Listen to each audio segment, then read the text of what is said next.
Bismillahirrahmanirrahim. Assalamu alaikum dear students. Today my lecture is on condition for convergence and divergence in complex plane.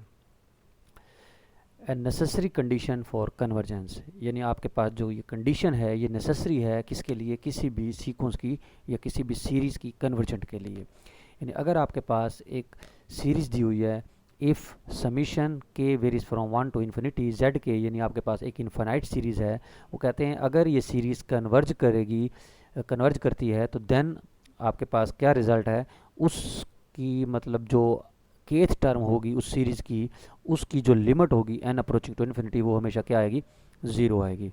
यानी कोई भी series जो है वो converge तब करेगी अगर आप उसकी लिमिट कैलकुलेट करें तो वो ज़ीरो हो जाए।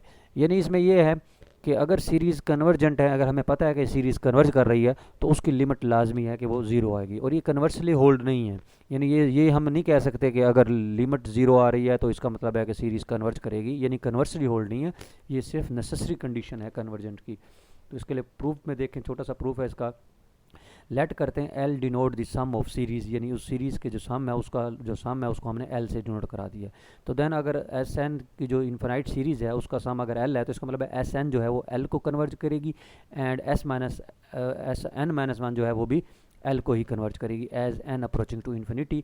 यानी जैसे जैसे हम एन को इंक्रीज़ करेंगे तो सीक्वेंस की जो मतलब सम जो है वो उसी एल को अप्रोच करेगा, और एस एन माइनस वन जो है वो भी एल को अप्रोच करेगा। आप दोनों का डिफरेंस ले लें, S N minus S N minus one करें तो आप देखें एस एन जो होगा वो बराबर होता है Z one plus Z two plus Z three plus and so on Z N तक, और एस एन माइनस वन किसके बराबर होगा, वो होगा Z one plus Z two plus Z three plus and so on Z N minus one. जब आप उन दोनों का डिफरेंस लेंगे तो आपके पास क्या आएगा, जेड एन आएगा as N approaching to infinity. तो यहाँ से हमने क्या किया, we obtain the desired conclusion. अगर आप इसके ऊपर लिमिट अप्लाई करें एन अप्रोचिंग टू इन्फिनिटी, यहाँ भी अप्लाई कर दें और यहाँ भी अप्लाई कर दें, तो इसकी लिमिट भी एल है, इसकी लिमिट भी एल है, तो एल माइनस एल ज़ीरो हो जाएगा। तो यहाँ से प्रूफ हो जाएगा कि अगर आपके पास कोई भी सीरीज़ कन्वर्ज करती है तो उसकी लिमिट ज़ीरो होती है।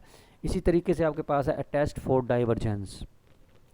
अब टेस्ट फॉर डाइवर्जेंस में क्या है कि अभी जो मैंने आपको बताया था कि अगर लिमिट नॉन ज़ीरो आ रही है तो देन हम कह सकते हैं कि सीरीज़ जो है वो डाइवर्ज करेगी। यानी उसमें यह है कि अगर लिमिट ज़ीरो आ रही है तो हम ये नहीं कह सकते कि सीरीज़ कन्वर्ज करती है, लेकिन अगर सीरीज़ कन्वर्ज करती है तो लिमिट उसके एनथ टर्म की ज़ीरो ही होती है।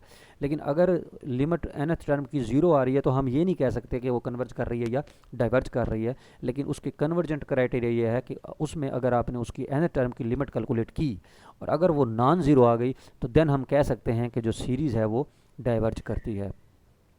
जैसा कि यहाँ देखें उन्होंने एक छोटी सी एग्जांपल उन्होंने ली है, द सीरीज दी हुई है समीशन के varies from 1 to infinity iota K plus 5 whole divide by K. वो कहते हैं ये डाइवर्ज करती है। अगर ये डाइवर्ज करती है तो कैसे हम कह सकते हैं कि डाइवर्ज करेगी, हमने इसकी लिमिट चेक की, यानी एओटा के प्लस 5 ओवर के पर लिमिट लगा दी के अप्रोचिंग टू इन्फिनिटी, या एन ले लें iota N plus 5 over N और लिमिट लगा दी एन अप्रोचिंग टू इन्फिनिटी। तो देखें जब इसको लिमिट अप्लाई की तो अलग अलग डिवाइड करके तो इसका जो आंसर आया वो एओटा आएगा, यानी एओटा एन को एन पर डिवाइड करें तो एओटा आ गया, प्लस 5 ओवर एन है वो ज़ीरो हो जाएगा, तो आपके पास मतलब एओटा बचेगा। इसका मतलब iota is not equal to zero, इसका मतलब है इसकी लिमिट जो है वो नॉन ज़ीरो आई है। तो अगर नॉन ज़ीरो आई है तो हम कह सकते हैं कि जो ये सीरीज़ है ये डाइवर्ज करती है। Thank you very much.